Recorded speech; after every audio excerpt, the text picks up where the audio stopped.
Alright guys, Xcon here for another movie review. Today we are reviewing the new movie, Captain America Civil War. Pretty excited for this movie. Yeah. So, anyways, there's gonna be something a little bit different with this review now. Don't know if I'll do this for every single review, but I do story, like filmmaking, acting, rewatching it overall. I'm adding pros and cons. Do it now, then I'll go through all the other things. So, I'll start with pros, obviously. Yeah, first two pros are Spider-Man and Black Panther. They're, whether I, no, I kind of like Spider-Man is obviously already known character. People know what happens with Spider-Man by now. So they really didn't need to do much of an introduction, but with Black Panther, I think it's actually kind of a good way to introduce a character, with like put them in a movie, people are going to go and see. And then once he has a standalone movie, people already know the character. And like I said, it's going to be continued off this movie with the Black Panther movie. So I do like that. And I'm not sure about Spider-Man will probably be a continue off of this movie also. Maybe do a little bit before also. I have no clue. But yes, that's like that. Those two characters, how they introduced them and whatnot. Another pro is pretty much like all the fight scenes were just good. Like I liked all like the big fight scenes. Definitely the airport fight scene and whatever. Also like ever Captain America and Iron Man near the end of the movie, like in with ever Bucky, like their fight scene. Um, Also another thing I found out pretty cool, like Ant-Man, like last year when Ant-Man came out in the movie theater, expecting the movie not to be good, came out one of the best Marvel movies, definitely in like the top 5. Um,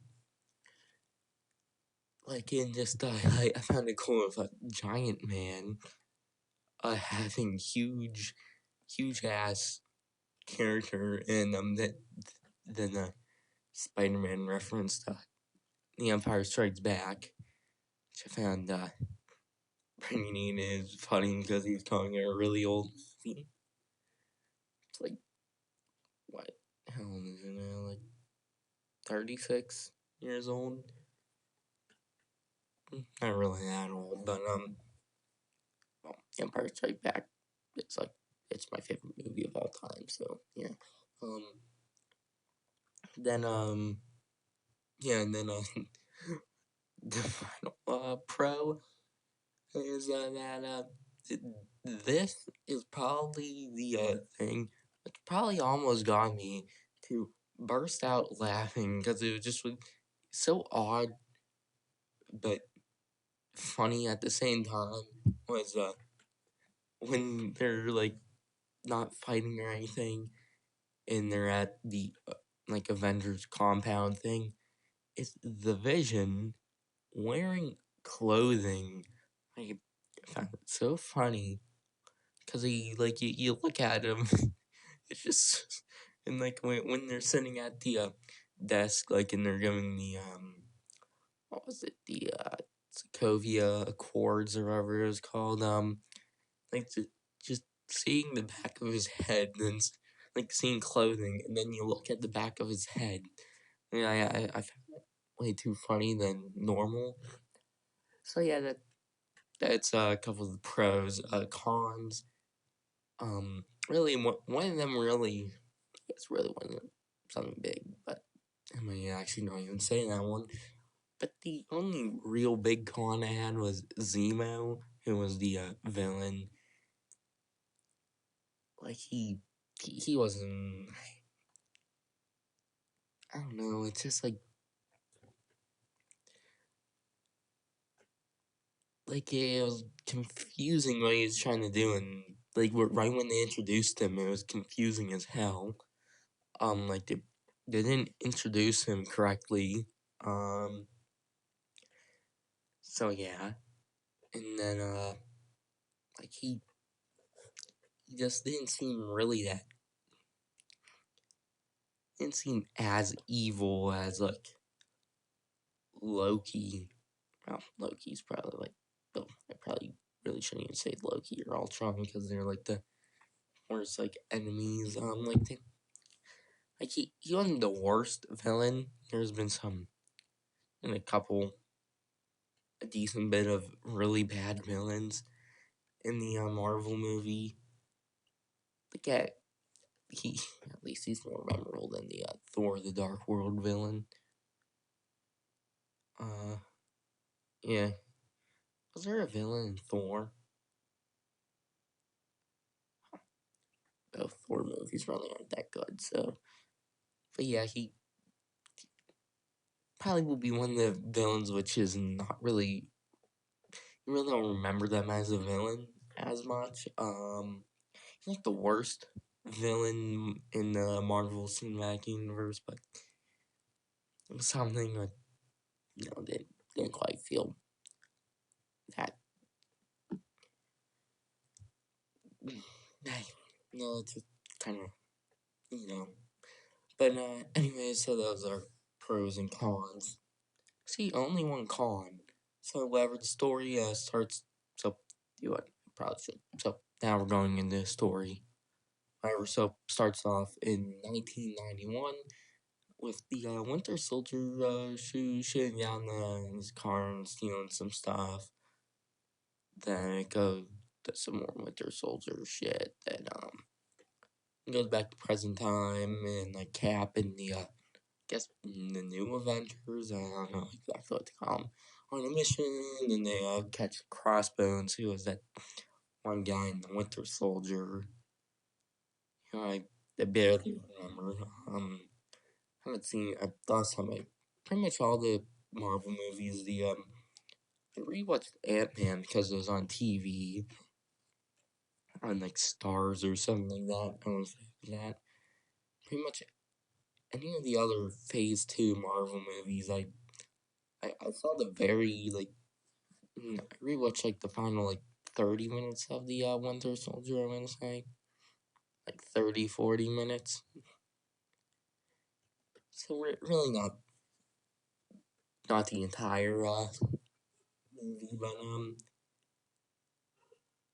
yeah, honestly, I don't remember everything. But anyways, they catch Crossbones, detonates, which would have killed Cap, but Scarlet Witch shields of her magic powers and sends it up in the air, which explodes a building and kills people.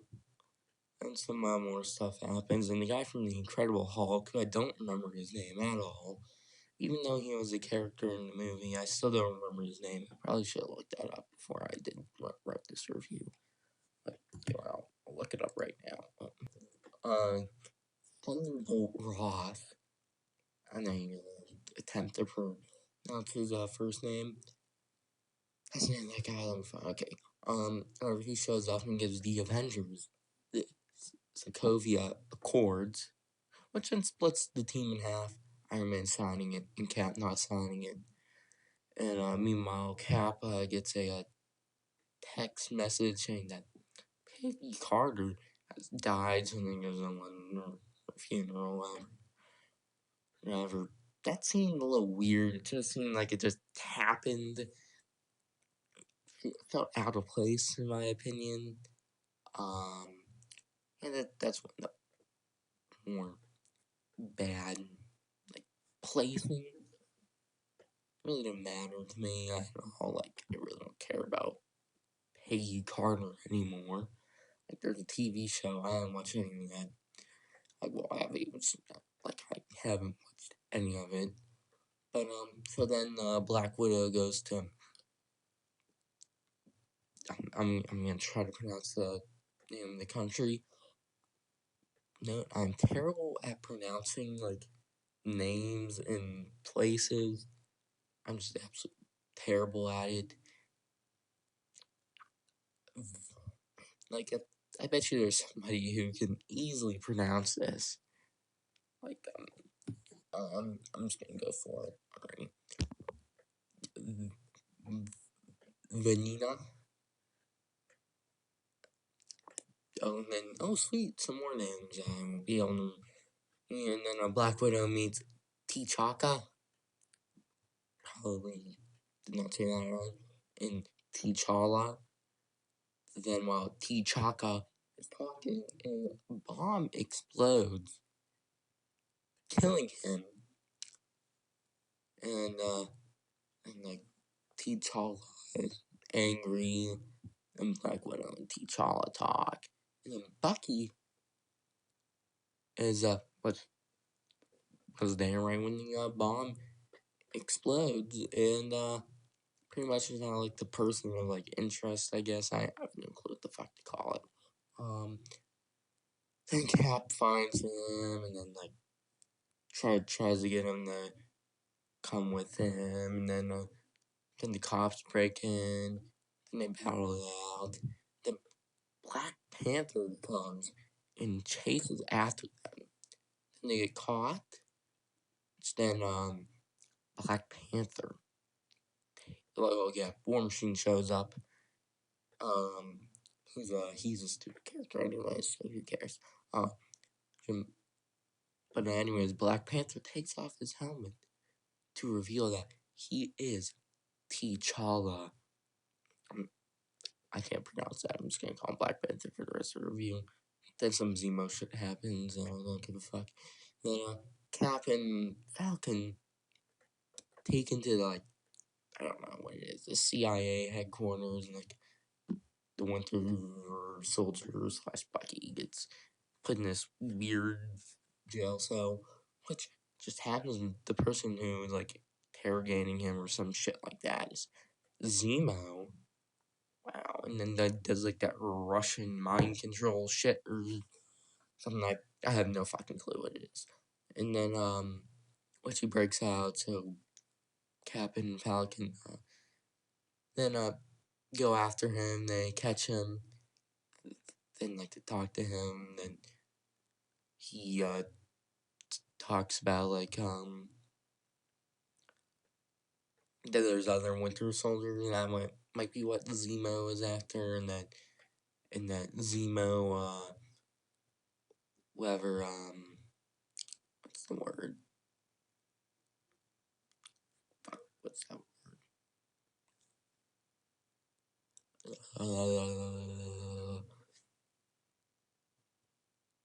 Fuck, I can't think of the word. Shit. Fuck me. I cannot think of the word right now. How can I?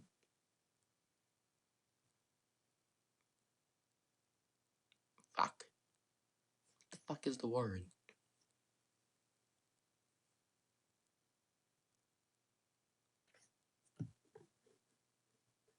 Framed. The Winter Soldier. I knew I wrote it down here somewhere in the review, and I just couldn't think of it. Oh, alrighty. Yeah, so then they like team up with like Scarlet Witch, Hawkeye, and Ant-Man, and right when like it happens to be that they're in an airport because they need to get in a plane.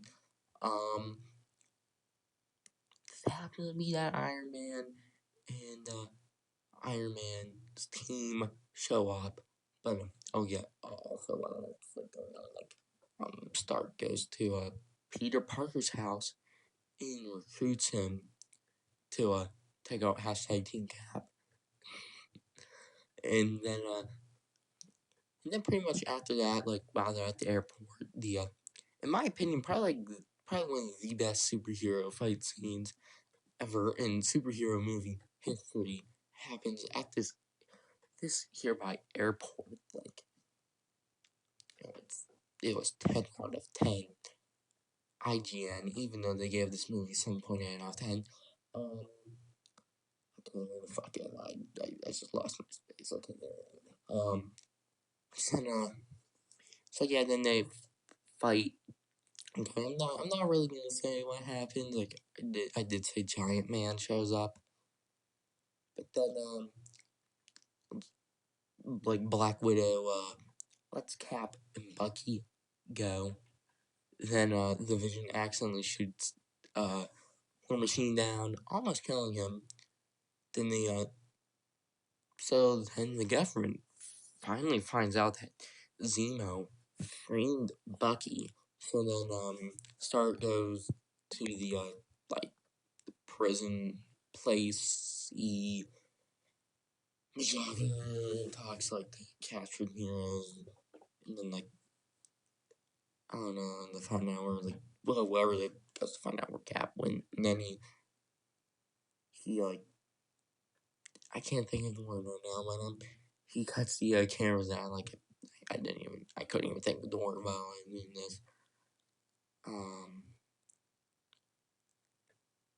think of the word. And then Falcon tells him where Cap went, and then he doesn't tell the I wrote again the Incredible Hulk guy.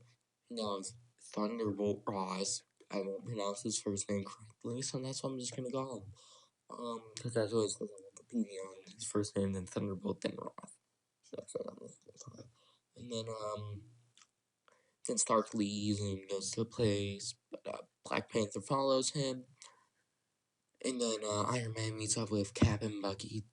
And then they find Zemo, which then shows Stark footage of the Winter Soldier killing his parents.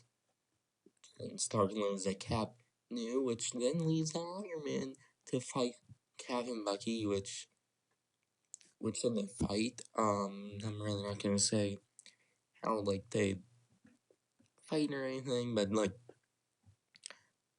somebody gets their metal arm taken off, and then somebody destroys somebody something.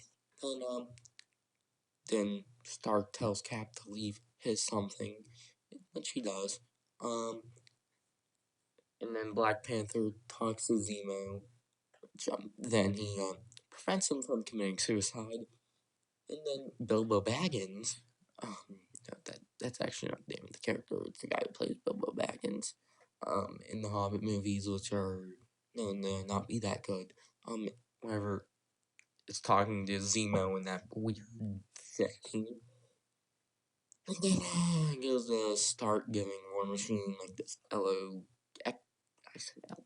exoskeleton like leg thingies, and like he starts walking and whatnot. And War Machine's lame, and then Stanley shows up as a FedEx guy, and give a package to Tony Stark and calls him Tony Stank. Then Stank opens it to find a letter from Cap telling him that Tony Stank is now the leader of the new Avengers. Oh, that's right. Okay. Stop doing that, Monitor. Alrighty. And then it shows Cap breaking out Falcon and the others. The end. There's whatever the two uncredited scenes. You can find those out by yourself. So whatever the story. I did like the story a lot. I actually liked that it was very different from the comic books, because it adds a like surprise of some of the scenes.